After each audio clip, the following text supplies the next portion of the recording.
We are tWoTcast, episode 365. Good job getting back in time, Jono. No, he does not. Okay. All right, everyone, shut the up. Let's ready to record. We like to start every show by yelling, "We are tWoTcast." Can you do that with me? On the count of 1, 2, 3, go. We are tWoTcast. Now we can start. The Wheel of Time Reread Podcast. Explicit in R. Freaking rated. Jono's the wild card. Always talking shit. Joe's the straight man. He's a total dick. Tom is still obsessed with X-Men. Previously on X-Men. We are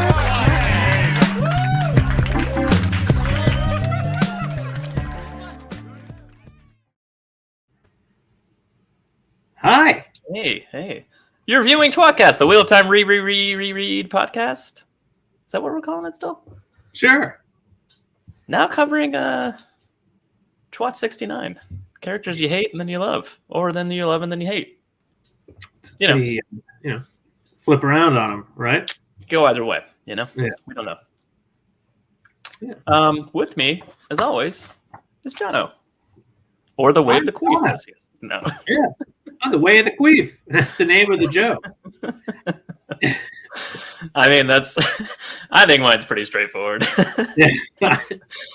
Tom is frequently, but not always here, and not here tonight. But tonight, I wish I had an intro that didn't have Ryan's name, because currently, he's not here. But tonight is Ryan and brother Dan, but not Ryan, from the Way of the League.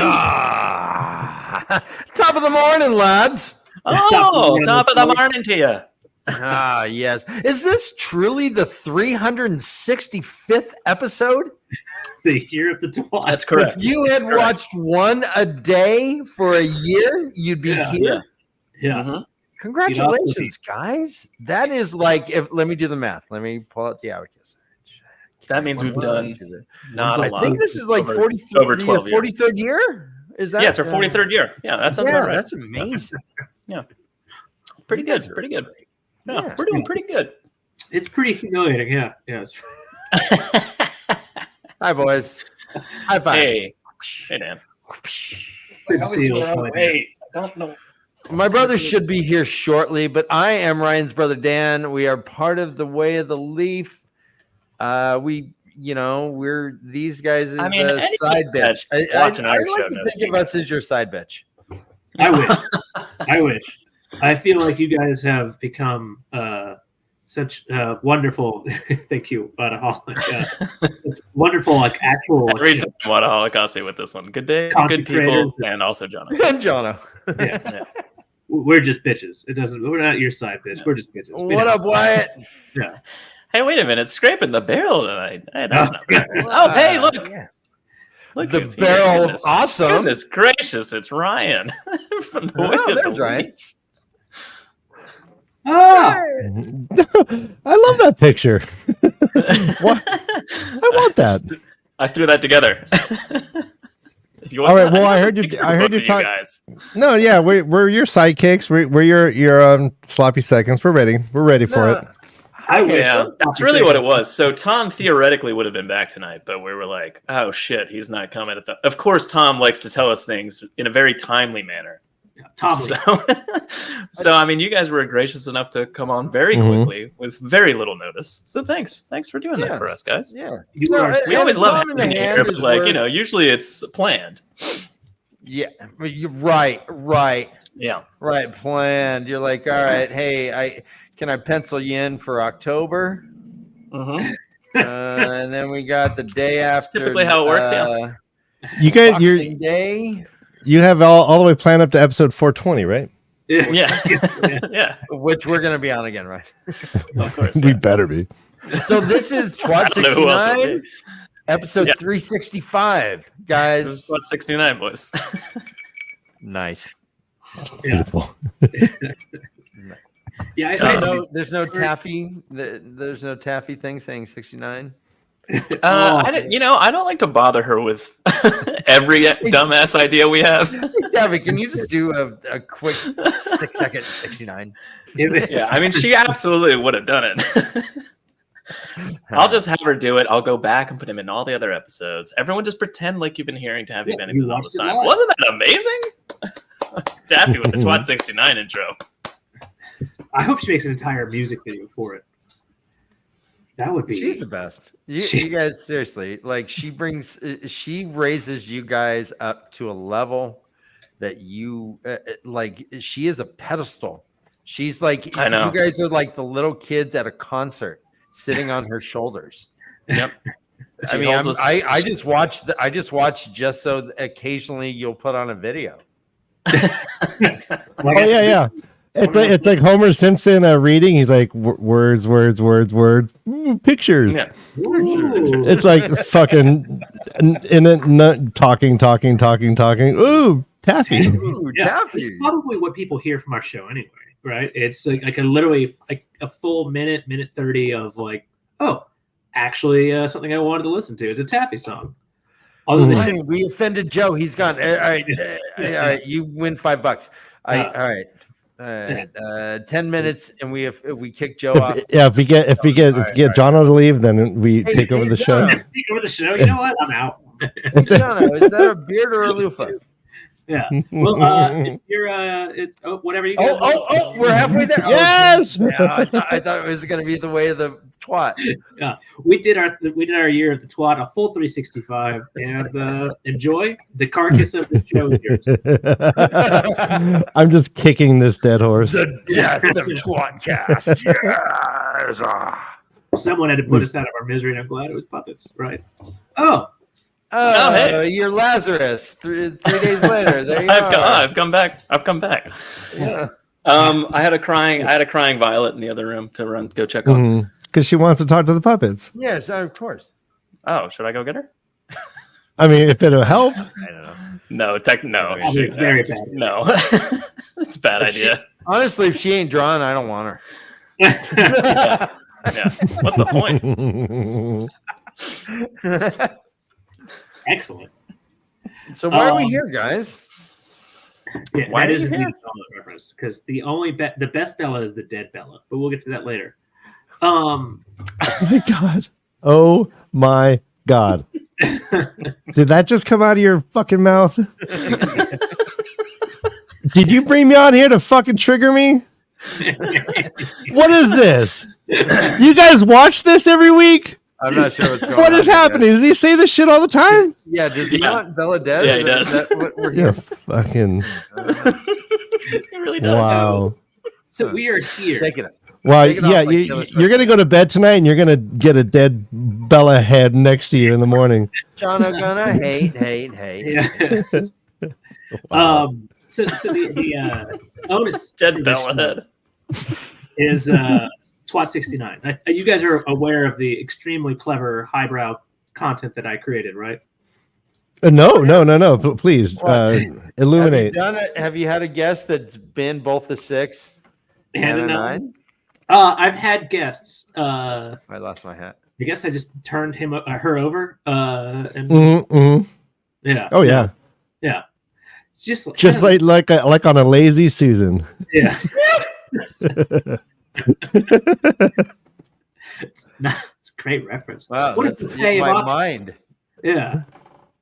So it's literally the highest brow content around. It's the idea of like certain characters that you really liked, you enjoyed, and then that flipped, or the opposite, characters you didn't like and slowly kind of turned over on you and you liked it.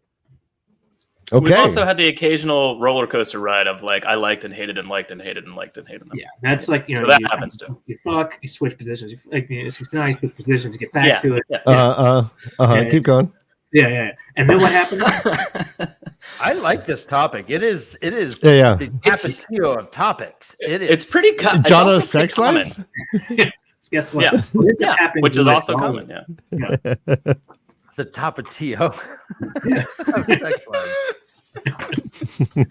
Anyway, we've done this 3-4 times now. 4? Feels, It's a hit. It's a hit. Here's the point. Everyone's if you talking bring up about a it. character you want to talk about, it doesn't matter. Like if we've done it before, like we'll just, I still, it's always intriguing to hear somebody else's perspective. So don't worry about like, oh, they already talked about Nynaeve, like, or whatever, kind of thing. Oh, that's why do you have to say Nynaeve? That was not the first one on my list. Nynaeve. We have done Nynaeve twice. But she's First, I'm going to interrupt you because it's your show and remind you that Brother Dan and I listened to you guys so early on.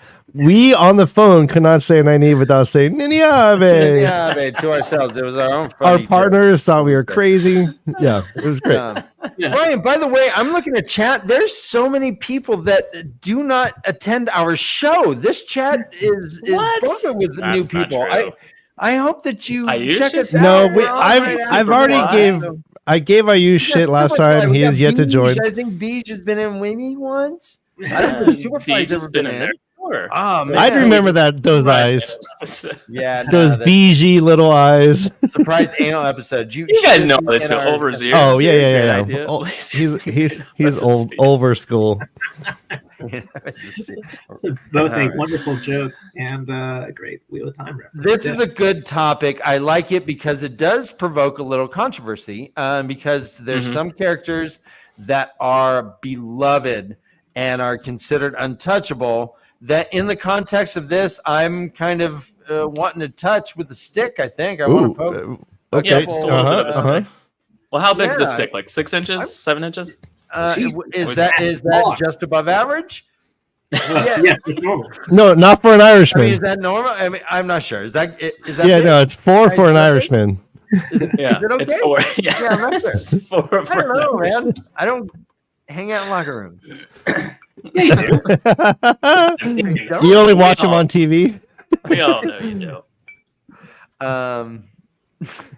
Dan just live streams men's locker rooms.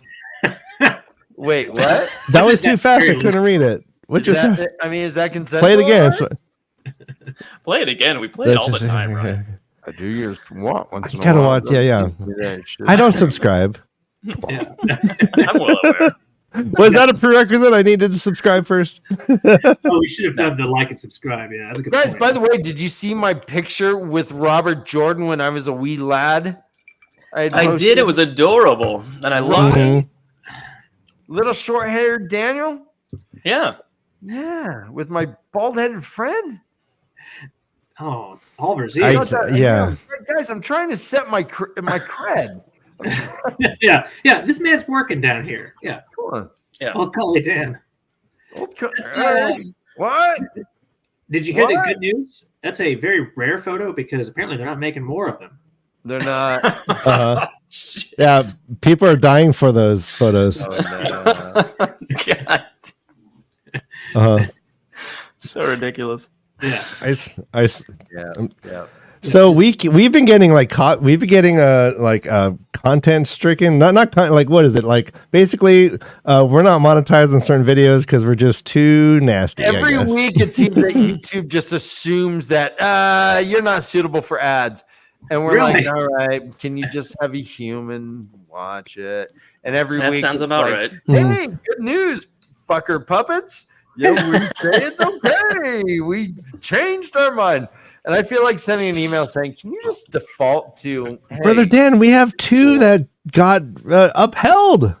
We got 2 that said a human being watched this entire episode and said nope. Oh, no, really? Was it so? It's not like a copyright strike or anything though. Like No. It's just like for suitability. They called ad suitability. But the very, very first one happened when Jono was a guest many, many moons ago. We didn't even know it was a thing. We're like, what is this? We're like, oh no. I researched it. Yeah, and fucking Jono did it. Yeah, Jono taught us. Yeah, fucking Jono did it. Jono is like riding makes me really happy, actually. From New Jersey to Pittsburgh. And it was awkward because we had Matt Hatch on and Jono at the same time. It was an awkward pairing. We shouldn't have done that. Yeah, what was that? What were you thinking there? Horrible. We're open to minds, baby. In the depths of like people who are like sanctified in the Wheel of Time community, Matt Hatch And this didn't fuck way the fuck lower. Oh yeah, no, and and obviously that was a joke because we've not had him on our show. No, I didn't actually. You could have thrown anything at me. I thought you were serious. Yeah, I did too. You would have been there, Jono. I don't remember. You know what? In my head, I remembered it happening. I was like, you're like, I'm in the middle of actually typing. Like, I'm trying to fight being a little drunk here. So that was already. Actually, he asked me to be on the show, but he didn't want Jono to be on the show so badly that he sent it to my personal Twitter, and I didn't see it because I never check. And I was like, "Hey, you also could just text me." And he goes, "Oh yeah, shit." That's right. But he was just trying to avoid Jono. The whole point is he's trying to avoid Jono. Fair. It happens. It's all right. All right, Jono. I consulted my lawyers, and they said I could do this episode, but if it happens again, I might, I might get in trouble. Anyways, so what character do you want me to go first? I got someone. I got a hot take, controversial. I'd love for you to go first. All right, yeah. So, all right, I'm arranging myself. What is that O? Pop that up again. Is that O a peach? What is that O in twat? Yeah, it's a peach. No, it's just a little cursive O. It's just not connected to anything. It looks like a leaf. Right. No, it looked graphic. I don't know. Right, so we can really play with him. It's a little late now. Anyway, Ryan, what you got here? Ryan's in therapy mode. No, I'm on the bottom of the 69. All right, so I'm getting ready to be mounted. Yeah. Ready or not? The character that the character that I want to talk about is Catswain. That's Catswain. All right. I read that bitch and I loved her from start to finish. I thought she was the most amazing character in the books. And then I get into Discord and I get in these fucking communities and everyone hates Catswain. These fucking communities. And like the big joke is like, oh, Catswain is Amerlin. Imagine that. It's gonna be a shit show. I think it's gonna be an amazing fourth age with Catswain at the helm. But that's a controversial take. What do you guys think? We'll let old Coley Dan. You probably heard this one a few times. We'll let Joe go first. Joe, you're out of time. Okay. Yeah, I'm all in. I honestly fucking love Catswain. My problem. I love Catswain. The first several books, it's hard as fuck to like her. I get that. Like, there's certain things that she's just a giant fucking bitch. There's a reason why people called her Cuntswain, and I don't agree with that. But there's a reason why I made that name up. There's a reason why he made that name up. He doesn't agree necessarily. But he's a man of the people. Yeah, there's a reason. I don't remember it, but like her whole auspice there of teaching him to laugh and cry. I feel like that was really on track, and I think that was an amazing thing for her to do. Because I loved that Rand kind of had some reason for caution that wasn't just, people may kill me. I think that really I started the turn, and so I guess now I'm bearing down on her. You never see a dude on top 69s really, unless it's obviously a dude. Then you see it all the time. I was just gonna say, what are you talking about? Do all the time. It's called two dudes in a 69. Joe's work password. They're both on their sides, though. It's a lazy 69. Yeah, who wants a plank for that long? It's a heavy one. That's a long plank. I can't plank for more than a minute. That's Oliver's ears, by the way. If you look at Oliver's ears, it's his Trailblazers plus the 69. But anyway, so I started kind of following out of love of that, when she kind of missed the mark to me. And that may be, no offense to the guy Brandon Sanderson thing, where certain things just didn't quite translate quite as well as you wanted, because she seemed like a weird, shitty side character for a while in the last triumvirate of the Memory of Light trilogy. I actually, so Ryan's revelation here, this is the first I've heard of this. I love it. Thank you. On this reread, I am still finding it a hard time to enjoy Catswain. Her initial way of dealing with someone is as a bully. She slaps Rand. She calls him boy and degrades him. And yeah, I guess she feels that she has to be on this level. But no, you don't treat Jesus this way. You don't do it. See if he's made of strong metal or hard metal, brittle versus strong. She's like, hey, slap, I need to make you laugh. And he's like, "What the fuck are you talking about?" Yeah. She's a little. You need to be able to laugh with a handprint on your face. So I still have a hard time liking Cat Swain. However, she may not be the Amarylline we want, but she may just be the Amarylline we deserve. Okay. Right reference? Joe, have you? We already denting right now? There we go. What do you think, Joe? It's hard to say because it's like on different rereads I've felt differently. You know what I mean? I think I hated her initially, like in the first read. Well, you're a sexist. But I was young and I didn't appreciate the drill sergeant that tells you what you need to do, or yells at you, but really he's forging a weapon kind of thing. I didn't get it. And then as I got older, I was just like, okay, I get what she's doing. But I'm still like, I don't think she did a good job at it. I'm kind of with Jono on that note. I feel like she was like, she had a plan and it was like well thought through, but it's like she didn't adjust along the way. Okay, you can't. Instead, Okay, she just went down this path. You're blaming Cat Swain for Tam Althor ruining the gig. He spilled the beans. If Tam kept his shit together, the plan was working great. Bring Tam in, they fight, they love each other, and then all of a sudden he has to slip and say her name, and all hell broke loose. And then he's You like, can't blame her for right. Like you can't. He hulks out, flies to drag him out. Yeah, and No. then he yells Kanido or Tetsuo for the next hour, and then it explodes.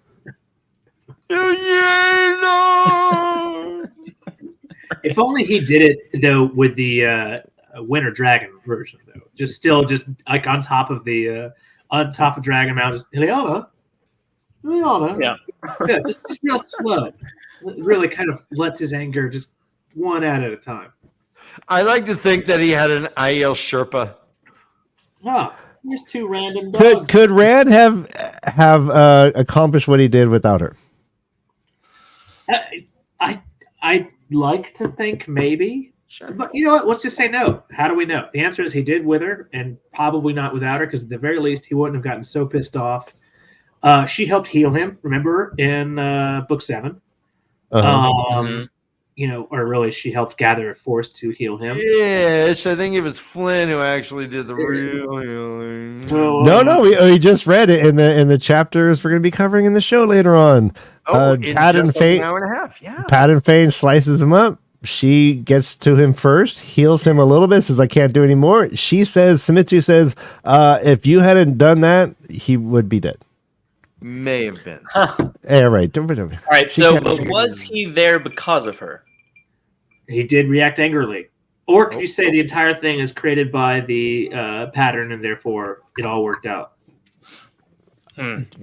That's a different show. That's boring. It's fucking You can bullshit. say that you can say that for every character. All right, so the pattern dictated it that way, so I guess we're all good. I don't follow Ryan's. I still don't like Cad Swain, but I see what he's saying. Joe, you have oscillated wildly back and forth. And Jono, you are kind of on board with liking her more. I do like her. I really do. I've always liked Cad Swain. I've also been very disappointed with some of the things that she does because I don't think she quite measures up to where she's supposed to go. So to me, I think that she's a perfect kind of love-hate. I really do. I do. Beach said, I mean, the Romans treated Jesus that way, so her treatment of Rand is canonical. She represents all. She represents all of Rome. Yeah. And then she washes her hands. She's the Romans. Yeah, she's a bit. I don't like. I like coaches who love. I don't like coaches who. Jesus, Dan, you look like a keyboard elf right now. I wouldn't have enjoyed being on her team. It's his link outfit. She was like the Bobby Knight of Aes Sedai. She's throwing chairs. She's getting kids. Yeah. No, she's the coach who takes LeBron James and sits him because he won't pass the ball. Like someone's got to get in there and stand up to them. Look. Rand wouldn't have cried and laughed. Rand needed to cry and laugh, and she gave that to him. That's the thing. I do. Hey, Rand, what 5 fingers say to the face? No, she slapped him because he did Balefire. Hello. It was amazing. Oh, that's what it is. It was amazing. It was You amazing. know what? We should have balefired the fuck out of that whole fog. Just made a whole balefire hallway. So there is something fascinating there. Yeah, with and that. fuck who's in the way of that. Yeah. Sightless. Like, you ever seen Real Science? Remember that? Collateral laser beam that, damage, like, baby. all through campus. Yeah. Oh, a real genius. That's what it was. Real genius. I was start. going real science. Yes. No, real genius with Val Wait. Kilmer. I'll go ahead and say my controversial one on the initial read. One of my favorite characters I love this. was Loyal. Loyal. I mean, he was like his name. I'm even like, oh, he's loyal. Yeah, fuck yeah, loyal. Yeah. On subsequent reads, I kind of think that Loyal would be a bit of a drag to hang out with. Like, I thought that the three boys were like kind of rude with him when they would like cut him off and go, "Hey, Loyal, yeah, we got it. Yeah, shh. Yeah, we got it. But with him and his Aerith stuff, and he becomes so emo about everything. His eyebrows drooping. Oh, his bumbly rumblebees. Oh, you should. His bumbly rumblebees. Bumbly rumblebees. He's like, hey, don't talk shit about Aes Sedai. You know what? Fuck you, Loyal. You're kind of a drag. You're kind of a drag. I would not take Loyal to my bachelor party. I would. Nope. I would only just like put dollars on him and make him be like, have his eyebrows be all boners. Beautiful But- ears. Bro, Yeah, him- brother Dan, the last. Oh fuck those. Jesus, whatever, Dan. You wished he Are you was there. gonna- Oh wait, hold on. I have a serious question here. Are you going to O-Gear strip clubs? No, imagine if it was like Matt, and Matt's like, oh, her calves. Oh man, her calves are so awesome. So hold on. You'd be, oh fuck, dude, stop. I get it. But with Laura, we're like, okay, talk about her. Okay, if you put it that way, that's really funny. Joe asked a legitimate question. Is it on your O-Gear- bachelorette? Well, first of all, you made that mistake first. I did. Yeah. On your bachelor party. What does would it say go about to you, O-Gear dude? strip clubs? Yeah. Is it no-gear strip club? Jesus. Yeah. Okay. Well, then he's definitely gonna get his eyebrows hard. Yeah. But like, if you're going to like regular like human strip clubs, like no, not so much. I don't know. So yeah, if you go to He like said, medieval "Fuck you, times, Loyal." I'd bring Loyal to medieval times. He would have fun. If we did something like that. But if you're like going to Vegas, I'm not taking Loyal. Oh, okay. Oh man, you're upsetting our new fans, Dan. No, Emo Loyal was a drag. He was very needy. All right, I don't know. All right. that- So that's my opinion. O-Gear strippers use palm trees as Loyal. There's so many questions. Okay. about your strip clubs, right? WW, come. What is this? Look at these. They're I like tree where sung you're though. going I with mean, this, they're Larry. extra hard. You got to be able to hold that weight. Also, those are kind of ribbed downward too. So like those fucking those strippers are getting pretty fucking hard. Or pretty fucking wet, presumably.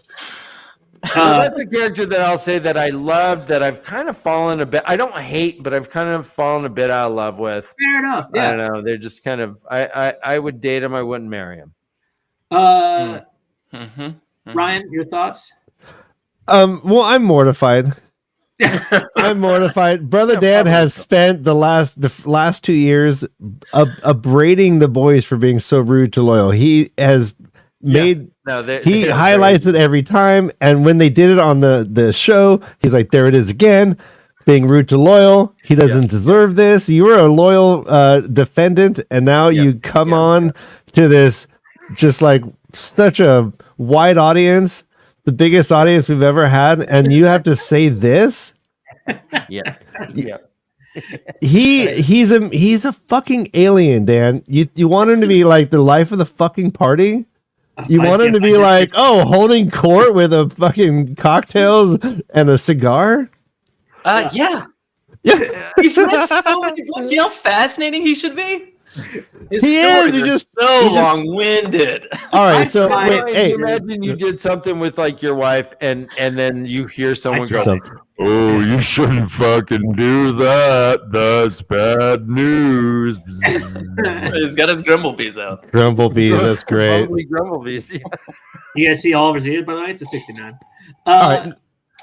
But brother Dan, you forget about when he joins the MMA club, right? And gets all the old gears to join the MMA fighting club, and they go to Vegas and they jumped into the ring and they started battling with the Irish dude. Yeah, the Irish dude. McGregor? Yeah. Yeah. Yeah, Right. yeah. I mean that's the modern Go on. take on that. No, he gets them to fight, bro. Like that's got to be like one of the most amazing things, and you just skip over that conveniently. Ryan, I'm just speaking my truth. I'm Well, saying yeah. I loved him. Now I'm okay with him. And when he's on page, I'm not super thrilled. He could be more like Alf and less like E.T. Okay, fuck. Thank you, Beach. Beej, where have you been all my life? Hey, Jesus. Ryan, want to hear my Making amazing comments in our Yeah, comment so section. one of the things we've learned is that there are a few people in our, probably all of them, in our crowd that could do way better versions of the show. Oh yeah, Yeah. they're much better than us. Didn't So Alf what wanna is- eat all the cats? Didn't Alf weren't cats like Alf. Alf? Alf. Didn't he Alf. want to eat cats? Yes, Elf all the cats. Traveled through Alf would the eat your candy cane forest to go see his father in New York City. right. Hey, Hey. I'm in New different York, guy. Hey, Taxi. Hey. All right. Well, I mean, brother Dan, it's good to see that you could Yeah, surprise me you're not still after all supposed these years. Ryan, you're not supposed to talk about Trolloc Fight Club. That's the second rule. That's the second rule, and first and third rule, I think. I have some very serious questions about this because honestly, I'm also on a reread. I'm extremely slow reread. Just finished book 2 like a week ago. So just finished is not really how that goes. Yeah, just finished. I used to read like one a week, but anyway, If you're so making love to your wife and you just finished a week ago, don't say I just finished, honey. I'll get to tell her afterwards, like a week later. Well, oh yeah, it by the depends on way, how long you've been going, though. Yeah, I guess it's true. So on a different note, one of the things that I do agree, there's certain things about Loyal that are just kind of like not quite as. I love the guy still, but when you think about, can you imagine like Rand afterwards, just kind of like, I'm a little worried that I'm going to marry Elaine. You seen her tits? Like, what about her tits? Like, they kind of like, yeah. I'm like, and my God, like, I don't know. She wears a skirt sometimes that you can kind of look, and you're like, maybe that's her panties, or maybe it's. I Just don't know. She's pretty fucking hot, right, guys? That's what, like, because Loyal says, like, well, we consider the ears and the eyebrows to be kind of erogenous. Like, well, all right. There's a lot. And he's going just on. nonstop talking about it. So, brother Dan, that's a great point, and I love where that's going, and that's maybe I'm going to start looking at him differently. But actually, I kind of like him more. He's a fucking perv. That's great. That's a dimension we should accept and encourage. Imagine if Rand's like, I don't know, you seen Elaine's ass? Yeah, that's weird, right? You know they did back in Two Rivers. Left the fucking snail trail on that chair. Come on, brother Dan. He finally has some real friends. He finally has real friends. He can talk about this. People that he considers peers. Come on. Question, important question. What do you think foreplay looks like with Ogier, considering how long they take for everything? Oh, it's got to be. It's got to be like. It's got to. Well, foreplay is like takes a week, but then when they're fucking, it's like Sting. They go for hours. Just tantric as fuck. They just go for tantric hour long. Yeah, 4 hours I think is. Setting fucks. Yeah, But it's only like 3 thrusts total. They just take a really long time. So they're like, as we see with Elder Hammond, he's 10'5", and if that dick is proportionate, good lord, no wonder you don't see like hybrid Ogier humans, because that'll just erupt out the ass. well, Aerith is like faster, and he's like, "Don't be hasty. Slow wet Willie. Right in that ear, like those are some fucking. He's like, I'm considering coming. And here is my dissertation on the matter. If someone says documented, I'm considering coming. Yeah, like that's. I have to say, Ryan and Jono are turning me on their side, Dan. Yeah. I'm kind of all for it now. All right, I'm good. I'm good with this. All right, fine. I'll make sweet love to Loyal, but I'm getting. He's not my favorite guy on the page as he once was. I guess is what I'm saying. Oh, You just yeah, make- no, you yeah, I just get keep- that. Like, I shh, shh, think he's still shh, awesome. Loyal. Shh, shh, shh. Just focus, Loyal. Shh, shh. Shut the fuck Shut. up. Hey, by the way, stop talking shit about Rand. He knows what he's doing. Shut up already. Keep your fucking opinions to yourself, you dumb old git. Just let me stick my finger in your ear. Let me. You went so hasty with your orgasms. You have no idea. Wait, how big is the ear canal when you're 10.5 feet tall? Jesus. Fuckable. Well, dick in there, human. We could probably stick our dicks in there. Yes. We could Probably could. double dong his head. We probably could. We could still find. I will hammer the guy's noggin. Yeah, just Ryan and I are like high fiving as we're all just. That's a new, all right, it's a here new we go, wobbly here H. Hey, yeah, the wobbly H. holy shit! You know what they The unsteady sawhorse. Yeah, I'll tell you. Yeah, who Eiffel Tower it. You could Eiffel We're gonna Tower. recruit that one that went through the ways that lost his mind, but still kind of just like okay, like you can just unsteady, wobbly H. His head, every single part of him is available. Just yeah, I mean, like this guy's mind. Oh no! Yeah. See, that's non-consensual, Jono. That's We don't know that. We don't know that's that. horrible. No Well, kink he shame. needs guys. to give up. That's what non-consent means. I don't think we're kink shaming. I think we're just exploring ideas. Yeah. Yeah. You guys seem to be And then we learn the great stump is actually an orgy. Yes. Yeah. When Loyal went to speak, Beach, where have you been all my life? Beach is the best. Yeah. All right. All right. Do we have any more on this topic? It's been I exhausting. don't know. I think. I mean, I feel like we could keep talking about the exploratory nature of this all night long.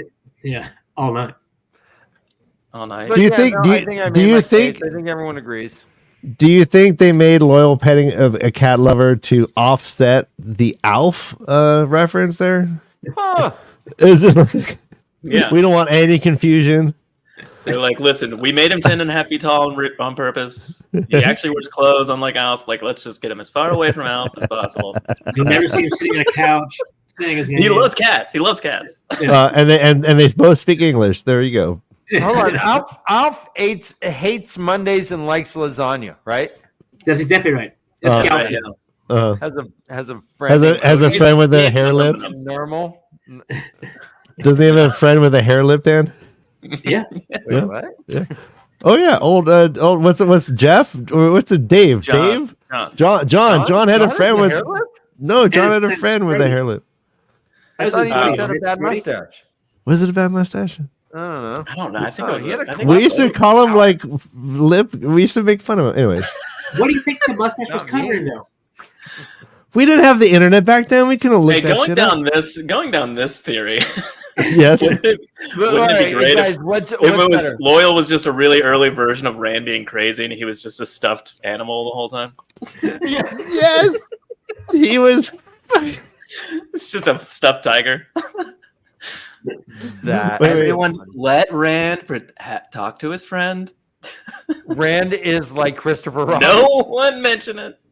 Wait, who's Big Bird's friend that no one sees? Snuffleupagus. That's him. Oh yeah, that's good. Oh, that's good too. Yeah, Loyal Snuffleupagus. Sounds like such a fake name. Hello, bird. Joe, you got one. They do talk do? right. No, I said, do you with a question mark? No, I can No, bring yeah, up one of the no. many names we both discussed beforehand, though. But why don't you go? I don't want to like recycle too much. That's why I'm going to avoid myself because all my ideas are derivative of my own ideas. Old Polly Dan, you got any more? Again, if you need it, I've got some that they're. Yeah, I do. I have one I that love having prepared people on the show. On first read, I did not like so much. And I've come to like this person more and more upon subsequent reading is Egwin. Egwin to me was always an immature. She never like matured around Rand. She always wanted to slap him. She's like, "Oh, I want to box his ears, that fucker." She always. What can I pause? Boxing your ears obviously means I want him to eat me out, right? Like that's what I want his ears. Yeah, I want to grab his ears and pull him into my box. Yeah. So I feel like that's pretty mature. Of course. Yeah, I mean, what? And pull him into my box. There we go, boxing ears. Yeah. And so to me, Egwin, real head crushing pride. You know what I mean? I mean, before she becomes like super awesome with the end of the tower, kind of the Flame of Tarvalon kind of thing. She was difficult with me, and even when she talked to Rand at the end, like she's still like, "Oh, you wool-headed motherfucker," and it's like that's not what he needed to hear. I don't think. So real quick to interrupt, Woolhead is a reference to the fact that he's in. Yeah. So that's what that means because like he's a wool-headed, which means he constantly is eating her out. Well, yeah, they don't have like trimmers down there, you know. Yeah, it's all natural. Yeah.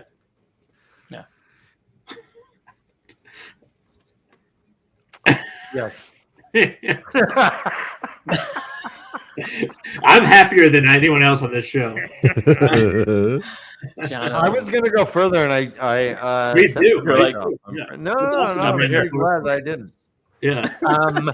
Just draw this line right here, and don't cross that. Good to know.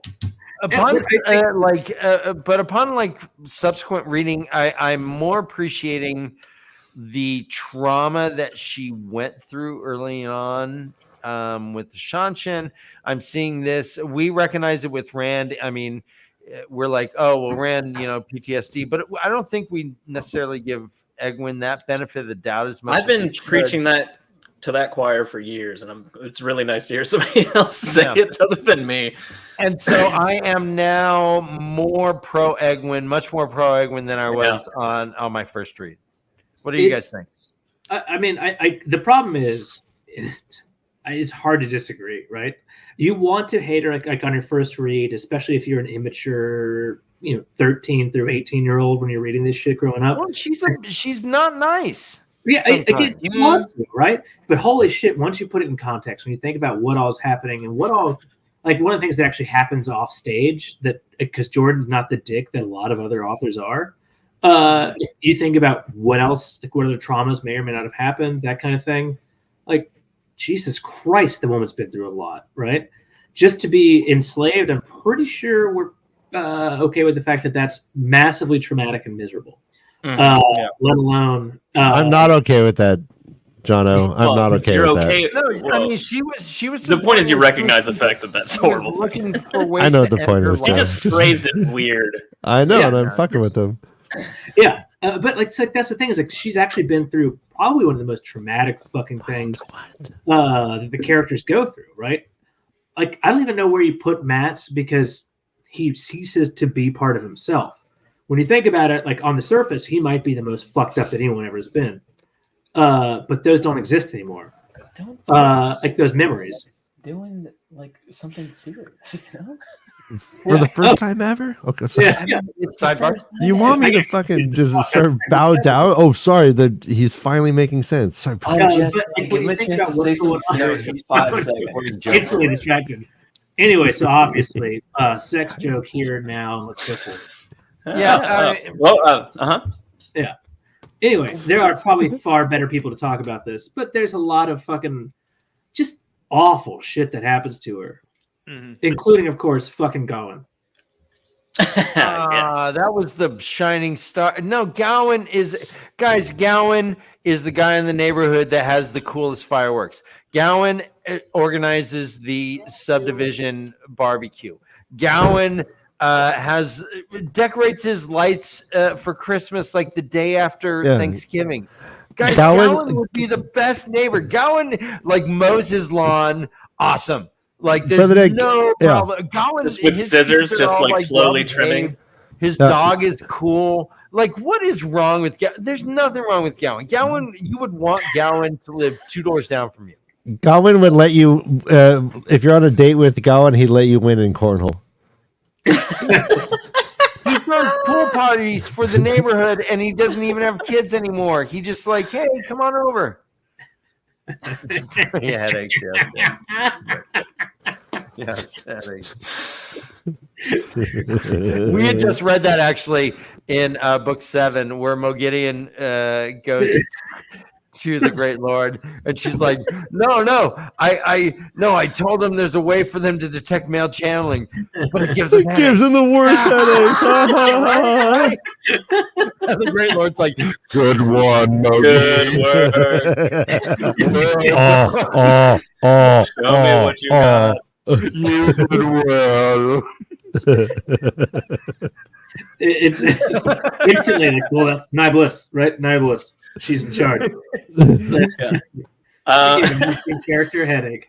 I agree with the Queen. I think the first time I read it, when she like runs out into the street in Falm after being very, very recently freed by Nynaeve and Min, and like runs out of the street, and they're like, "What the fuck are you doing?" And she's like, "Fuck them," and like blows up the street, and all the Sean trying to rip it up. The first time I was like, "What the fuck is she doing? Is she gonna like just run?" And then the second time I was like, "This is amazing, bravo, kill all those fuckers," you know, like. Egwene, like, but that was very early on, maybe not the very first time I read book 2, but like very early on that I was like, oh, never mind, I love Egwene, and like she's been through a lot right away, you know, and like almost every decision she makes after that is based upon that trauma, you know. And then she made the mistake of dream walking and got sucked into Gawain's dream and then fell in love with him after that, which I think is brainwashing. There's a fascinating, it may or may not be a real theory, that everything that happened in Gawain's dream has made her completely a slave to his thoughts and dreams, and that's why it is that beforehand, nothing. Afterwards, fuck Galad. Yeah, beforehand, Galad. Always about Galad, not so much him. Then she gets sucked in his dream and spends all night with him in his dream, and then wakes up the next day and is like, you know what, I like that Galad guy. Okay, so this is the part of Egwene that I hate. Her love life, bleh, like shut up. You hate her vagina? What's wrong with you? No, I just oh, so you love the prettiest man in the world or whatever. Like the whole thing, like I just like I didn't believe it. Okay, I love the second prettiest man in the world. Second prettiest. Okay, yeah. Sorry. I get. Dial it down. I get them confused. She chose second place. No, but she fucking was a dream like invader, and that's fucked up. No, that's some fucked up shit. Like you should never go uninvited into someone's dream. Quick question: would you do that? She didn't get invited. Would I? No. I don't want to see how people see me. Have you considered the amazing shit you could do? Like Jesus Christ. Oh, it'd be very interesting. Anyway. That brings up the question if anyone's using the one power to trim a razor-thin weave of hair. For pubic shaving? Pubes, yeah, pubes. I would hope so. Or you can, if you remember in book 7, in book 7, like Rand learns from Samael, there's kind of like little fingers of fire, right? That like he realized like they're pretty much lasers. Maybe she learns that weave to kind of never have to use it very, very tiny. Well, then she wouldn't be able to call them woolheads anymore, so she wouldn't do that. That's a good point. I was thinking she was going to try to laser her pubes out, but you don't lose the wool. Risa Luja brings up a good point. I wonder if her bond with the Gawain influences her actions towards the end. A little personality feedback. So that's a real comment. Yeah, it is. I don't think so. I think a second. At that point she had been very like she was so focused on the tower and specifically the tower as a Monolith. like surviving, so to speak, like the last battle. It wasn't just about winning the last battle for her. It was about making sure that the institution that is the tower survives in a way that she saw fit, so to speak, as the current in Mirrorland. I think she was mildly obsessed about it, but again, I don't necessarily think that was influenced by Gwyn's like bonding with her. Yeah, but think about what she's not saying that necessarily that Gwyn's doing that. Although Gwyn obviously had that bent, obviously. Well, a little personality feedback as in he's obsessed. He's easily obsessed with things. But his obsession is about a Gwyn, right? And like his obsession is to like be duty driven. His obsession is to like do whatever the hell he can to sacrifice himself for better or worse. With a blood knife, which is a stupid fucking thing we'll get to maybe later, and not at all. There's a lot going on that I can't necessarily. I think that there's some rationale there, and these are probably two people who, despite their lofty positions, are really not always. Oftentimes, they are really not great at removing themselves from their emotions. Right? I agree. Wyatt. Yeah. Yeah, Wyatt said her bond to him barely seemed to matter. I kind of agree. Yeah, like I don't think it affected her all that much. I think she was just like, "This is the thing I did." Yeah, that was only the part where that was kind of one of the only parts where she like even close to lost control. But I don't even think she really lost control the same way like most Aes Sedai, or she was so in control of her emotions that even going crazy, so to speak, like she kind of reined it in quite a bit. It would have been interesting to see like a white Ajah lose a warder versus like a green Ajah lose a warder. Just super logical. Well, it's gonna happen. Yeah. I liked her. So I liked Egwene up until she died, and then when she came back, I was like, "Shut up! Just you're gonna nag fucking Rand while he's dying. Like he's in the middle of something."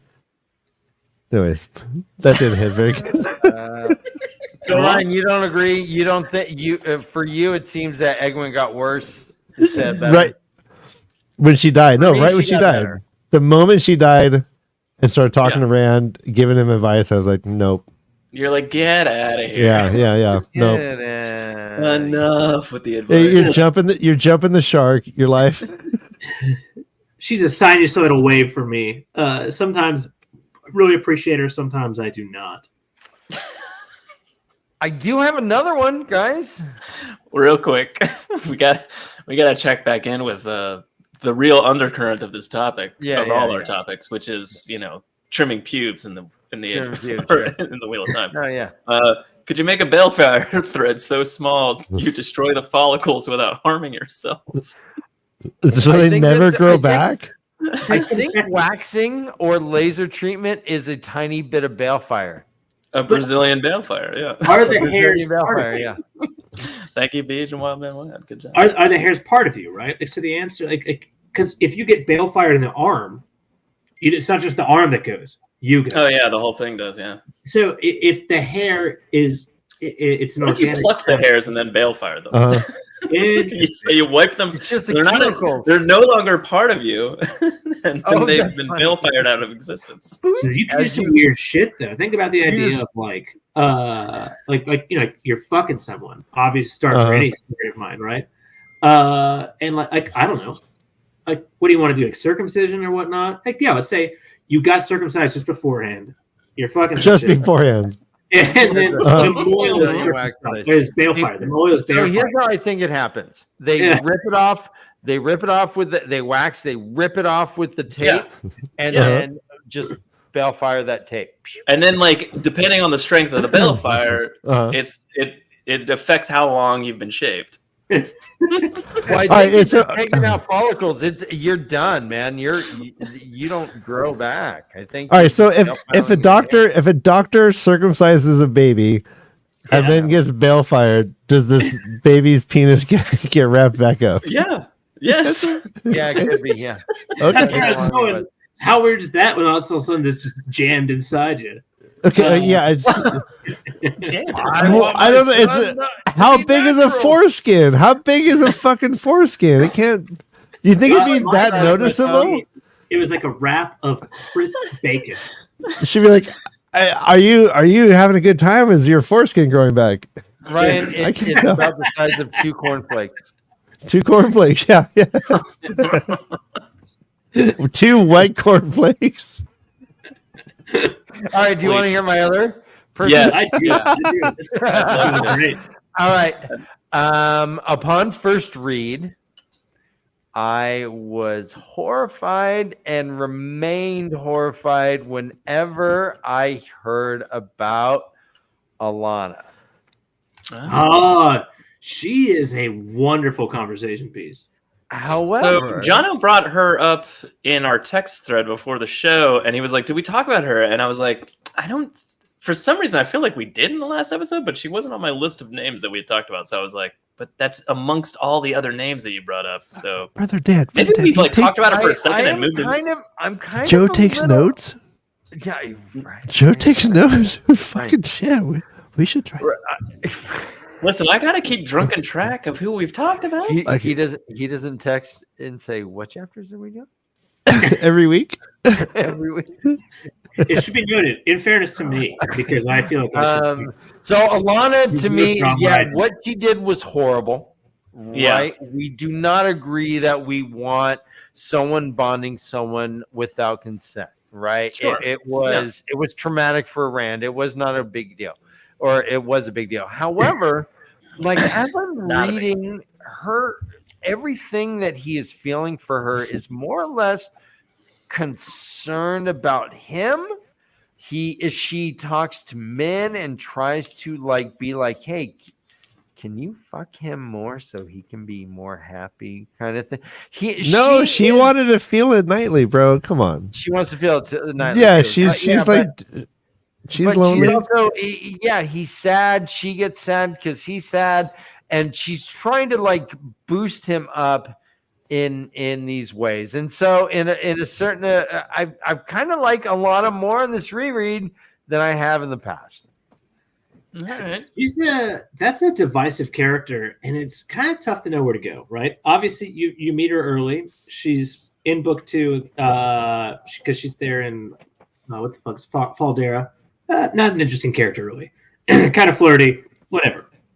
In book 4, she's kind of interesting with Varen, though, right? She's pretty interesting there. Yep. Uh-huh. A little kind of like, tell me about Rand's penis is what she asked Perrin, and that's it. Nothing. And she said it's shaped like a mushroom. Yeah. No, what- No, it's like a red Yeah, lipstick. exactly. Yeah, a glue stick, just yeah. And then if it gets too warm, it just kind of oozes off the top. Yeah, just a little FYI about me. Yeah. That's why I say temperate climate. Old Gully Dan lives for that shit. If you Do you- could just take something out of your Do you mouth, do you just let Patreon members see it? Is that what's going on?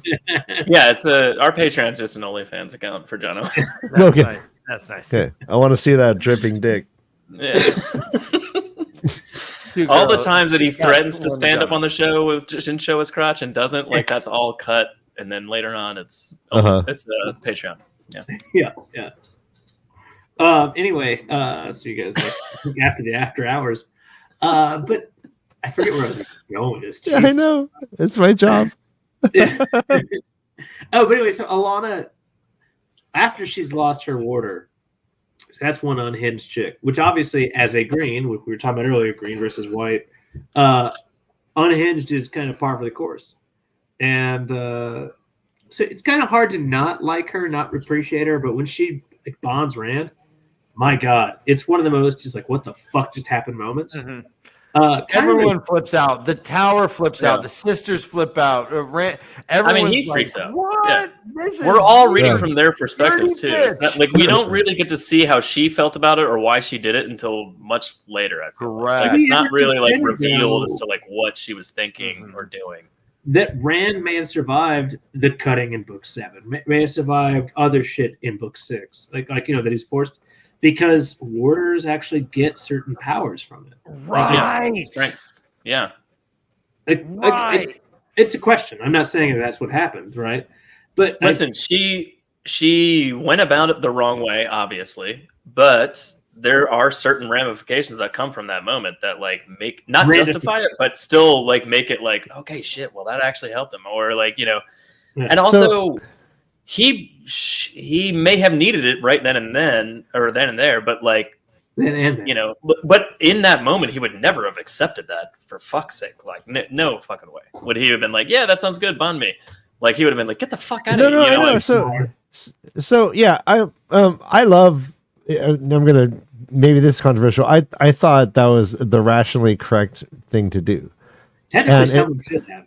And if you are really taking consideration the stakes that are on the table, what they're really dealing with, this is like a high-end nuclear war tactic. Like this is Cold War shit. This is one person's feelings or another person's feelings. Like, this is about the survival of the human race, you know, like, kind of thing. Like, so I'm just, you know, I mean, if there's ever a time to justify one of the Dark One's three-pronged plan, like, if I could somehow trick Putin and put like a microchip in his, if I could somehow microchip Putin's brain so we know what he's thinking and where he's at all the time, like that would be a greater good move. Like, he would not like it, but it would be for the greater good. And I think she did it for what she thought was the greater good. And I think that's Ryan. I mean, Elaine bonded Brigitte to save her. Like, you know, she bonded Rand to save the world. Yeah, and as we all know, Elaine is a horrible bint. But here's the thing. Do we know that it was planned, or could this have been a Taverin? Well, what type of sexist thing you're trying to say? Because she's a woman, she irrationally did something. How fucking Taverin? Yeah, way to take her power away from her. I don't think it was Taverin stuff. I mean, Dan brings up a good point, though. I mean, like, that's another thing. I don't necessarily think it was premeditated on her part. I think she was like, found herself in that moment and went, "Oh shit, we should do this now, like right now." You know, like, I don't think she like thought about it ahead of time. Like, this is the plan. Which is badass. He could have killed her. Yeah. Pattern then, guys. It's not Alana's fault. And the entire time after, she is concerned for his well-being and trying to help him. And this isn't narcissistic. It's altruistic. She feels for him. She wants him to feel better, not because. Yeah, but at the end of the day, she still did assault him. You know what I mean? Yeah. So it's hard to know. It's hard to know where to. It's hard to know where to. Like, I like that warning sign. Don't do this. Not do not female rape a man. She saw that innocent little farm boy and couldn't resist. Much like Samuel Hake. We all know that's what they were doing. Why is he maligned but along Will rapes as the Will wills? Come on. What?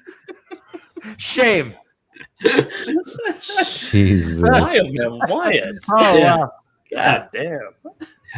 I'm besides myself.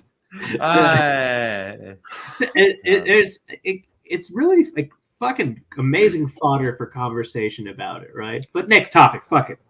No. Well, I mean, so we've been talking about that act, but we haven't really discussed the character. We talked a lot about one thing that Wildman Wyatt actually said that does count, other than that horrible comment about rapes wills. What sucks is she is basically a countdown during the last battle, just waiting for her to die. So yeah, that does suck, and that's that's horrible. Also, Nynaeve also being there, you know, like, weirdly helped because she could like heal her with her herbs and spices, you know. Right. So it's like the one power. 11 herbs and spices, like KFC. Yeah, there's 11 of them, I think. Yeah. KFC, Nynaeve. Yeah. But I mean, let's look at it though. The pattern wouldn't have allowed it if it was to harm the dragon, correct? All right. So let's stay away from the tautological aspects of it. I don't know. Pattern Faye just stabbed him in the side. Like, that sucked. That happened. But so here's the deal, though. Like, but he was healed along the way, and he lasted long enough to get to the last battle. Like, so, also his blood needs to be spilled on Shadowghoul. Like, that wound needed to be there. And again, it could be that the Warder Bond did prolong his life for him. 100% possible. Yeah. But it also represents a possible like negative, right? What if she dies and he became more and more insane, as also happened in Book 12? Wait, are you saying yellow? If you have a yellow with the water, that water just heals faster? Is that what we're saying? Like, or just any Aes Sedai in a warder? That warder just heals faster. Any Aes Sedai, like Aes Sedai. Yeah, the warder bond with an Aes Sedai gives you strength, and like you can feed off each other, you're like superhuman. Yeah, it's you're not literally Wolverine, but you're like, you got titanium bones. Yeah, you're not. Consult your companion. You're Wolverine when your Aes Sedai dies, because then you go berserker barrage. Words. Picture. Do they have the companion audiobook? That's what I'll read it. No. Warder Stanley, page 789. Oh, here's what it'd be like to listen to audiobook. Everyone I got my coffee. I'm sitting back. Ryan, we did this for the whole year. And you'll call me and you'll be like, "Hey, I just got through C." I'm like, "Yeah, that's cool." The bonding was a thing of the one power, and by it, the warder gained such gifts as quick healing, the ability to go long periods without food, water or rest, and the ability to sense the taint of the dark one at a distance. Yeah. All right. Well, also shadow spawn in general, right? Yeah. Don't be sexual. So, do we see any other direct results of Alana's bonding him besides maybe he healed faster? I mean, maybe. Varen egged Alana on. Interesting. So there is a question of whether or not. Like, hi, Mr. Stobie. Yes. Just spices. There is a question. Like Varen did not expect that. But she was fully on board for this bitch to be a little out of sorts. As who wouldn't be, right? You know, like someone in that amount of trauma, like maybe she wants a three-way, maybe she wants to have like different conversations. You learn weird things. You never know. Yeah. Maybe they spent their teen years at Hot Topic. Maybe. Yeah, possibly. You didn't read close enough. I mean, we're all hanging out at the mall, Ryan. Hot Topic is rad. Where else are we gonna go? You're like cool band T-shirt, penis pasta. Huh? Hot Topic took a left turn there. Once you got near the back of the store, it was all bachelorette shit. I know what you're talking about. You know the women's section's called, right? Twat Topic. I like it. Yeah. Ryan, do you have any that you liked that you no longer do? Anything controversial at all? And if you want some hot takes, I've got to wait. Hold on a second before we. I have to say something.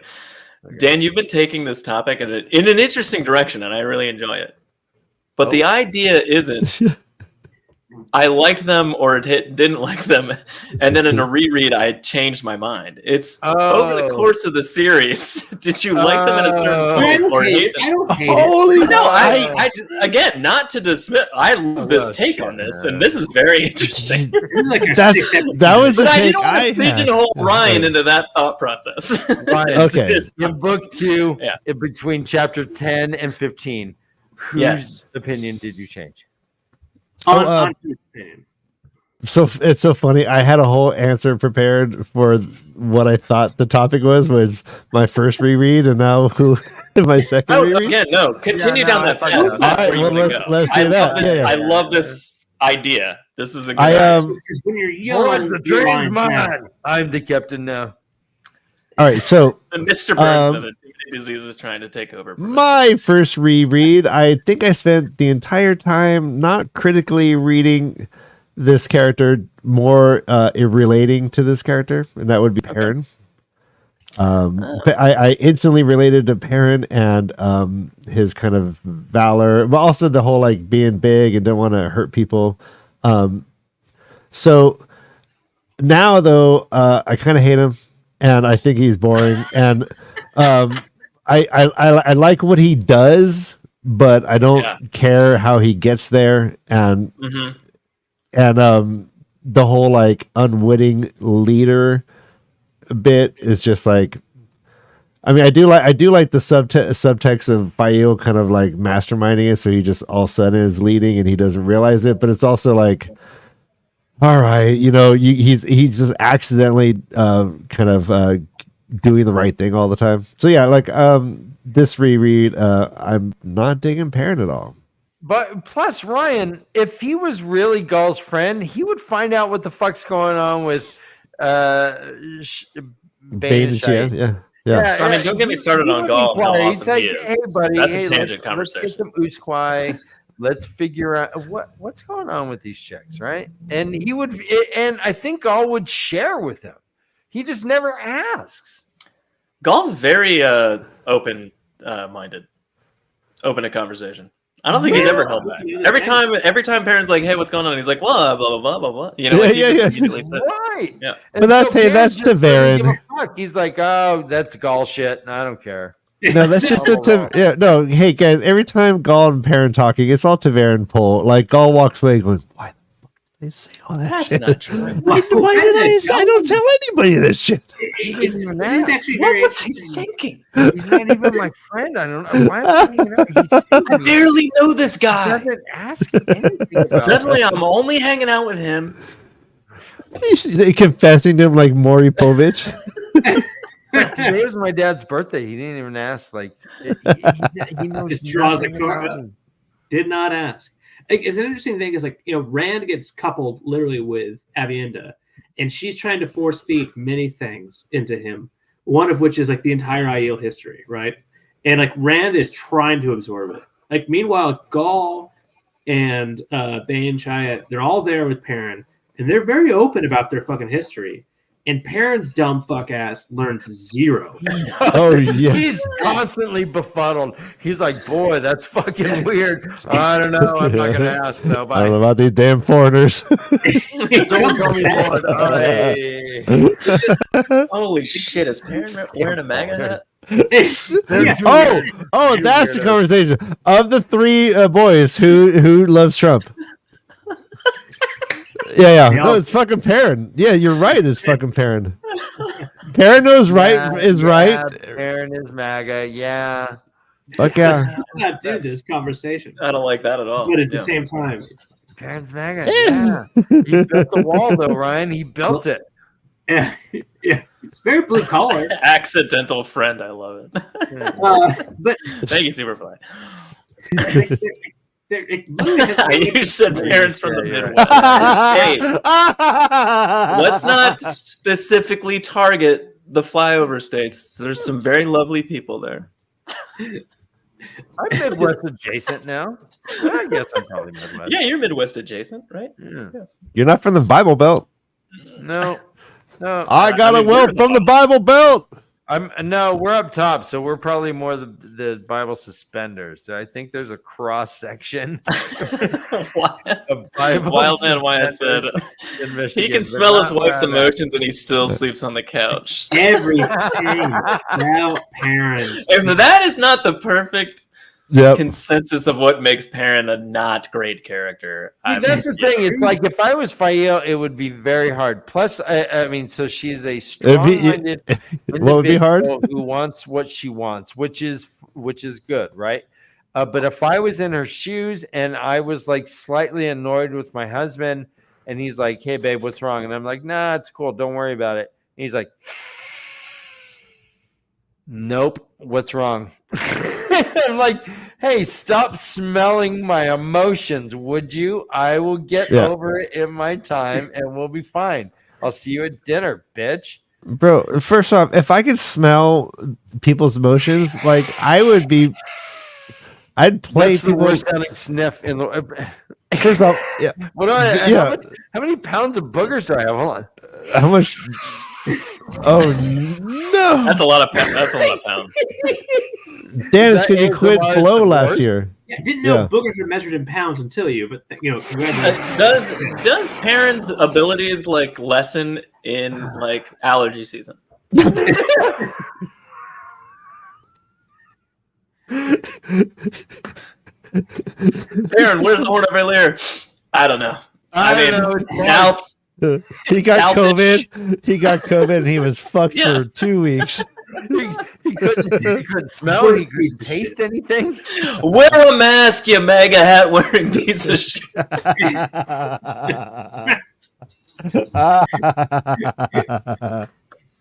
Here's the deal about Perrin. Perrin may be. Okay, Perrin definitely is.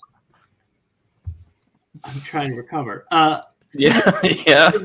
Of like, at least in my mind, a billion of the most obvious jokes in the world, right? Like, if this man can smell emotion, if he can smell blood that close, if he can do all this, like, how it is that Perrin's like, what would Rand would do right now? Who gives a shit? I can tell you what I'm going to do. Like, this man would be like the best at any sort of lying to people, having sex with people. Like, he could be goddamn anything. And other than the fact that he's got some very obvious golden eyes, hence his title, no one would even know they were being fucking played because, like, again. Yeah, you're saying like he could and should have been like one of the most wildly charismatic characters. He is a rapey Wolverine Santa Claus. He knows what you're thinking. Wait, a rapey Wolverine Santa Claus? Yeah. Rapey. Yeah.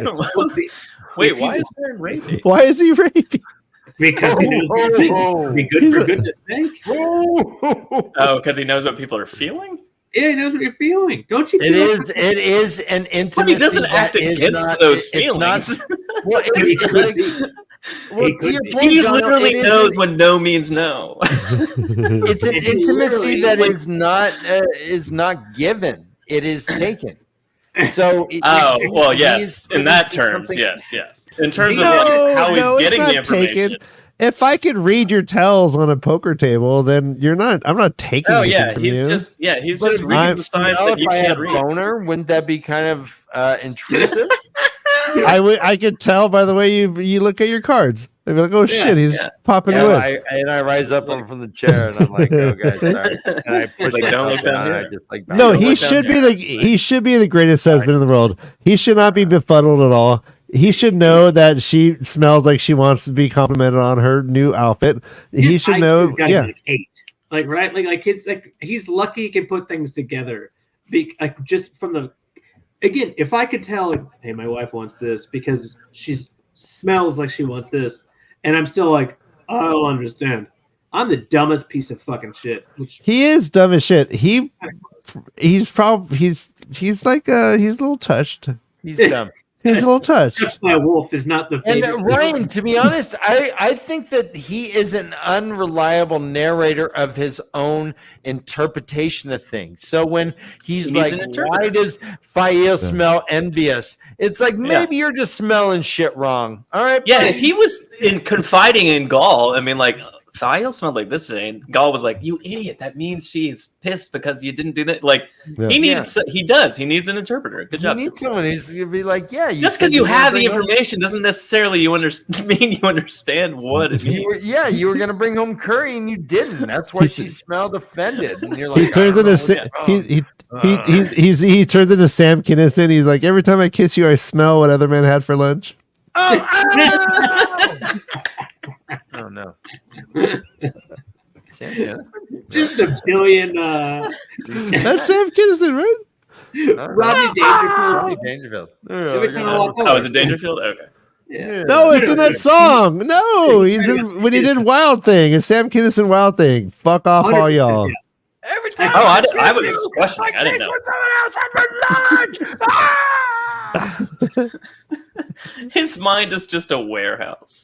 Yeah, yes. Just storing it's the Indiana Jones warehouse. They're just moving giant crates of emotions and people and what people are feeling. He doesn't know where anything is. He's just like, he's too busy. I mean, it's in there. Smells. Yeah, he's It's like in there. science. He's like, all right, we'll take this to the lab. Yeah, no, he's not careful and like slow to come to conclusions. He's just slow. like he ordered a package from Amazon and the worker was just slowly walking in. I can't agree with you more, Holocaust. Yes, let's talk about this accomplishment. In a whole year, you've been doing this for a year. This is so great. So proud of you guys. It should be twat. Oh man, I like that picture. It looks like he's kind of yanking his own. I mean, a little bit. It's subtle. His hand's in his pocket. He's got an itch. The other one? Feeling around, you know. Oh, high five. I think it'd be funnier if you like open that up and we all just made our own quotes. what does RJ say? All right, yeah, I'll go first. Pop it up. All right. Open up. I got my mind on my money and my money on my mind. RJ, look at that face. Very smug man. All right, Dan, you go. All right. I do, but it seems to me they should be Bone Quest. All right. Can I go? No bad answers. Yeah. Oh. Hey, that one. Yeah. That one. John goes, "Can I go?" Yep, Jono, you're next. Ready? And go. I do use twat once in a while. Dude, you're twat. You love Once in a brevity. while. Yeah. That's I good. use I twat like once that. in a while. I Do like you that. twat? Yeah. Yeah, do you? We don't know. I mean, I believe in twat. All right, well, everyone, hit that like and subscribe button. Hit the bone in the quest. yeah, do the thing. Yeah. Yeah, All hit right. the bell too, so that you know whenever they're doing live streams. Hit All right. the What time do you bell. guys need to go? Because I assume it's Soon. Like right now, probably. Like soonish.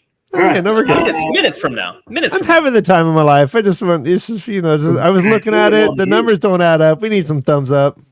And So, actually, Joe, I normally am scrambling to get ready yeah. in the few hours Yeah. before the show, and you guys gave us just enough time that I could finish. I finished right at He about came- 8:05, 8:10, jumped on here. Yeah, Yeah. Just enough. Yes, I finished. Twatcast. Podcast. Do you guys know that? This is wait, do you know what that is? Yeah, that's Look at this, boys. Jono Look at this, Man. boys. Yeah, Yeah, no, I love it. I love it. Yeah. That's the greatest. that's It's Aram season. Oscar-winning award actor Brendan Fraser. Yeah, Yeah, the he's- whale. The whale and the wolf. Holy shit, that should be a book. The whale and the wolf, and it's just not The whale of the wolf. nothing to do That's- with no time at all. That's the whale of a wolf, maybe. There was the other guy who was in Indiana Jones and the Temple of Doom, the kid, short round. Oh yeah. Yeah, short round, yeah. Yeah, he was in. Call him Dr. Encino Jones Man. doll. Yeah, that guy. Encino Right. Man is just a breeding ground for Oscar talent, guys. Who knew? All right. All right, so Uh, this I have one person I need to talk about, but it's not a character in the books. But also Perrin leads into that conversation, so I kind of want to talk about him. Please be what I want it to be. His name is Suzanne Saranderson. What do you think about Brandon Sanderson? Love to hate or hate to love, or have you gotten better with it over time, or have you gotten worse with it over time? And specifically, the Perrin thing. I mean, Perrin became like a superhero in the world of his dreams. He was running up the sides of buildings and fighting the Slayer and shit in the last battle. It was crazy. Or the Matt. But that's Coffin. kind of and the Matt All right. Coffin thing. Oh, okay. Oh, yeah. Boo on Matt.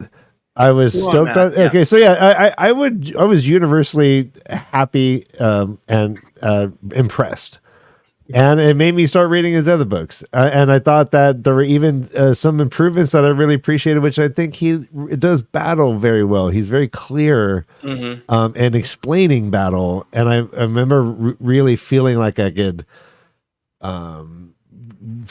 Picture it in my mind as I'm reading it, and whereas like Robert Jordan was all about the fog of war, and that was frustrating at times for me because I didn't read fantasy at all, and I always assumed it'd be like big battles that made sense. And so I don't know if hours or minutes passed.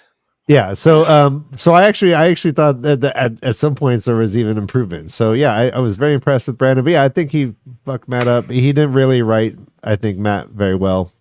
And I kind of think that just shows kind of his kind of like innocence Yeah. as a like it bespeaks of like maybe Brandon Sanderson's like upbringing in life. Like he hasn't fucking killed a million people in war and ate food over their dead bodies and shot a fucking bazooka missile out of the sky with his little pistol. He didn't do none of that. He Talk about his penis. he teaches at BMU or some BYU. So BMU. So that's that's probably why he's able to write so clearly, but also like not do the whole. Anyways, yeah, fog of war shit. Yeah. Oh, cut it down. So hold on. So the Matt. Oh yeah, no, back to that. subject, Yeah, shit. I got I got no, the lost. Matt Yeah. subject I agree with you on. But I felt like he focused. And I think he didn't do Matt good in 12. Ever. 12 or 13, really, even. But like by 14, I feel like he figured him out. But I feel like Battle Matt was good. I think he was focused on the characters that were important in that book, and he was just like, Matt, I'll figure Matt out later. And so I don't like necessarily knock him on that. It's really just more like, how dare you not know all the characters super well from the beginning, like kind of thing. Like that's obnoxious to feel like somebody like a new author coming into the series could have done that well that quickly. But I feel like when he needed to focus on Matt, he did a better job. And I mean, Wadahawk also kind of said it best for me, and this is how kind of sort of how I always felt. Like he finished my series, so like that's all I need that to was say, grateful. Yeah. And so I'm always grateful that there was an ending, and I don't feel like there's another author that could even remotely have done what he did. That said, there was definitely missteps along the way, and there was like, that could have been better, but that's interesting. Yeah, the idea about the battles is a really interesting perspective on that, Ryan, because like that, I've never really fully appreciated that. I don't think, and like that's an interesting, I don't know, cherry on top of like what I feel like he accomplished, because I had never thought of it that way. Mm-hmm. I agree with Ryan. I think that the battle scenes were better with Brandon Sanderson. I think the last battle that is one of the better chapters that's ever been written. And as far as my personal emotional feelings towards it, I couldn't read it for a couple of weeks. Once I got to this chapter, I looked through, I'm like, oh, this is like 185 pages. This is like a whole novella. And it had its own like prelude little thing by Loyal and stuff. And I'm like, oh, this is its own book. So I had to wait until I was like in the right frame of mind, the right situation, the right environment before I could dig into it, because I couldn't stop once I got there. And I think it was awesome. I don't want to say it could have been that it was better than maybe what Robert Jordan even would have done as far as battle wise, but I appreciated greatly being able to visualize all that Matt was doing, all that it jumped from battle scene to battle scene to battle scene with clarity that we didn't have, I think, earlier in the books. With that said, I do think that he tried very, very, and let me say that, gosh, Brandon Sanderson was in an untenable position. I mean, unless you get a 15 out of 10, people are going to hate on things because you are trying to somewhat homage and mimic while still putting your dent on it. It's his story, but you're writing. But Matt could have been better. I did not like the comic relief. I think Talmanis became a more fun character with Sanderson as like Matt's foil, his straight man. But Matt like writing out like pages of backstory for people to memorize. That stuff was dumb. I do have a major bone of contention with the way that Padden Fane resolved. Yes. Mm-hmm. Well, I think everyone does. Hate it. I hate it. I hate it. I hate it. I hate it. He was the wild card. He became his own force of nature outside of the pattern. And he clearly did not know what to do with them. And they didn't know what to do with them. So that's my main bone of contention for the most part. But everything else, I adore what Sanderson did to give us these books. And I have nothing but gratitude. But God damn it, Padden Fane, guys. All right. Oh yeah, then he did like a Terminator like like catchphrase when he kills him. It was so it was.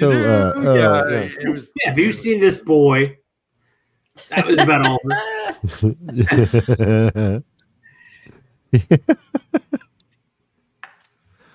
Beach said also, I'm personally now a big Brandon Sanderson fan.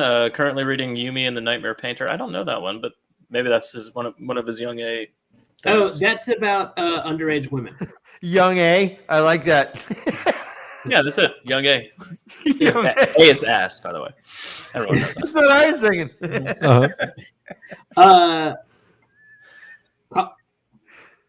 Call on me.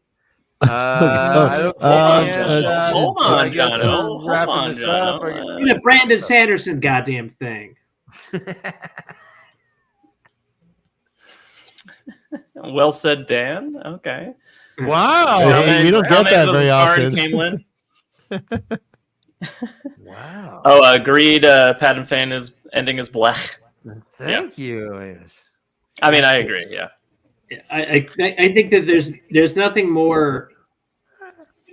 If you want to get really bizarrely meta, which may or may not be right, like there's nothing more outside of Brandon Sanderson's understanding, because Sanderson's absolutely fucking brilliant. But at the same time, like he's a formula guy, and the whole idea of Fane really is kind of like anti-formulaic, right? That's why he's so fucking weird. And again, this is an extrapolation that probably doesn't make sense. But like the idea that he would understand kind of what to do with this guy who's enigmatic, it appears to be, for the pattern. Mm-hmm. He was kind of enigmatic for the pattern that is Brandon Sanderson, who we've learned now as an author is the most like formula, as in like he created his own formula, not formulaic as in whatever the fuck. Although sometimes it appears that way. No, he's got like a calendar on a whiteboard that's like Monday 6 to 8 I write some of this book, then Monday 8 to 9 I write some of this book. True, but I think what John is kind of referencing is more like all of his books kind of follow the same kind of to a certain extent, yeah. You know, each twist is different, but each twist is the twist. Each like interesting moment is like him diving in. He puts so many mechanics on his magic systems so he can break that magic system, you know, or so on. And there's like Andrel, right? The character Andrel, I bet he was sitting there jerking off waiting to like be able to create Andrel. And I can't blame him, right? And also like the thing about that is like you could technically send that semen anywhere, right? Like to his point, like you could be sending fucking gateways of cum, just opening it up and closing it. Like you could just nut on whomever you wanted. Yeah. Again, we should have left. Like we were almost out of 2 minutes ago. Would have been perfect. Hi, we're gateways of cum. Yeah, it just gateways of cum. I just like you wouldn't even know where this is coming from. Literally. Like, can you imagine that? Jono. Yeah, you can make tiny little peephole gateways. Jono, he can make a gateway and just look in on anyone doing Holy anything. Shit, the glory hole of all glory holes. Yes. Don't touch the edge, though. Yeah, don't touch. That's true edging right there. Yeah. That's living on the edge. Yeah. What do you think, Sting? I wouldn't. The fog of war, so on and so. I think that always showed in his writing of battles. Like, he probably couldn't actually. I love that point. Yep. So there is that whole relevant point about, you know, obviously Jordan having been in a real battle, but you know, and also sword forms suck dick. Ryan, is he sperm bank bandit or is he the sperm bank? Your seed or your life. Killer. All right, we've gone way over time. We need to let these guys go. So last 2 questions then. All right. Narg. Old Collie Dan. Ryan, what are your thoughts on Narg? Narg, at the very beginning of so when you first meet him, it's just like, wow, look at this guy, right? He's dashing, he's daring, he's friendly, he's cajoling, like he's showing so much, and then he just, I don't know, his arc just it doesn't do it for me. I liked him and then I didn't like him. There you go. Okay. That's a callback. That's a deep cut. Narg, yeah, that is a deep cut. Well done, Watt. For me, Narg is an example of evolution, like as it's working. I think it's a shame that he died, but it shows that the Trollocs are actually evolving and becoming more sentient, more they're learning human language. I mean, this to me, Narg was fantastic, and I wish that there was more Trollocs that would give voice to their emotions. and Fascinating. actually show a little pride that Narg's smart. You know, Mark Smart. Yeah, Mark I know what you mean. Hey, Yeah. if the minute they got language, they'd go on strike like the actors. Smart. All right, next Narg up, another want character. rights. Narg Actra. Narg doesn't wants to see streaming numbers. Last character, unless Joe gets me off the leash for something more related to the show. Bella. It's no duh. Yeah, Bella's. You guys liked You're talking to the wrong voice. You guys liked Bella the whole way. Like, what was your favorite part of Bella? Like, where she was intended to die early, or where she was actually ridden by like a whole bunch of dudes, or well, women in this case, who never appreciated the fact that she was actually just Rand's horse, or really Rand's dad's, and just was, unceremoniously taken across the continent. Like, that was your favorite part? Like, just that she didn't have agency? My favorite part is when Egwene needs to traverse Tel'aran'rhiod, and she's like, "What's the one thing I want between my legs?" It's Bella. And they hop happily from country to country, and her wind is flipping in the air, and she's like, "Bella, you're the best." So she's tapping her mane. No, you could ride on like a cross-country Sibian, and she tows Bella. Cross-country Symbian? Uh-huh. Yeah. Cross country. Yeah, that's what. I call my Simeon. It's Bella. That made me happy. Just Okay. Yeah, that's great. So You're right. smart. I mean, Jono's smart. Yeah. All right. Well, I mean, we all know how Ryan feels about Bella. Yeah. I'm not going to do it. Yeah. No, you can actually just say, "I love the horse" the whole goddamn way through. Like, that's it. Like, you're allowed. Yeah, to he have loves the whores the whole way through. He does. He's a whore's hound. it. Yeah. Hey, can you put up Dovi's message? Yeah. Yeah. Is it too spicy? I heard it's spicy. I heard Sibian food is a little too spicy for me. Yeah. I mean, it's got 11 herbs and spices. All 11 spices.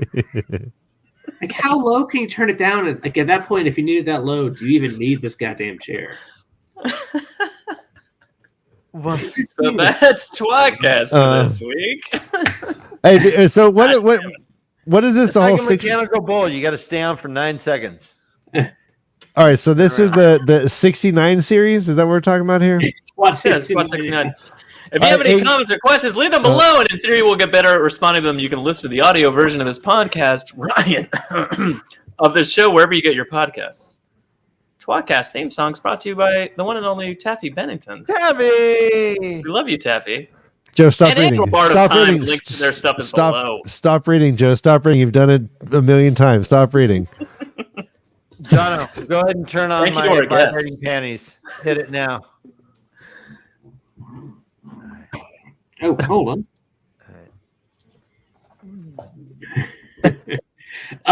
Did we actually, like, Ryan, Dan, before you guys sign off, did you have anything you wanted to say besides the fact that your show starts imminently and you guys are worth, clearly you guys are fucking amazing. So please dial into Ryan and Dan's show. Well, yeah. I mean, Yeah.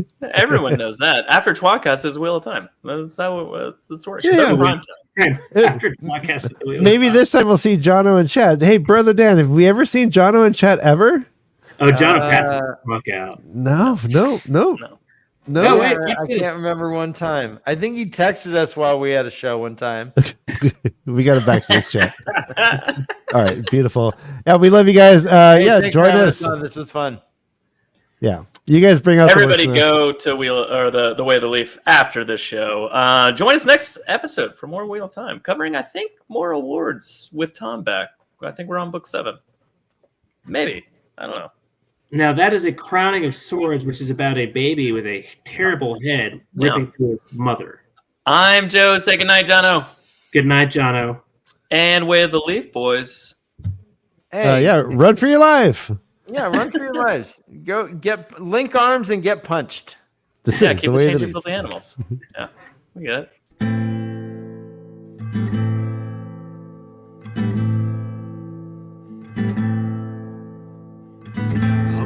first to start, the tWoTcast was so smart to lovingly bash our favorite books. But that was long ago, and now they've grown the show, and now they got us in their hooks. Don't throw coins to these bastards, they need bars of gold at least. Someone please keep them afloat. Now let's listen as they once again ramble through a book. Let's get the fucking quote.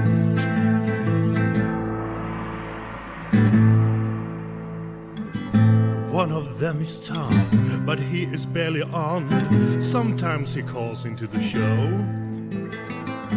Another one is Jono. Is he their joker? Oh no. And Joe, is he the stupid one? Welcome to the tWoTcast. We will share our love for books and all our hate in every episode. We'll entertain you, make you laugh so hard you barely can stand up. That is the tWoTcast code.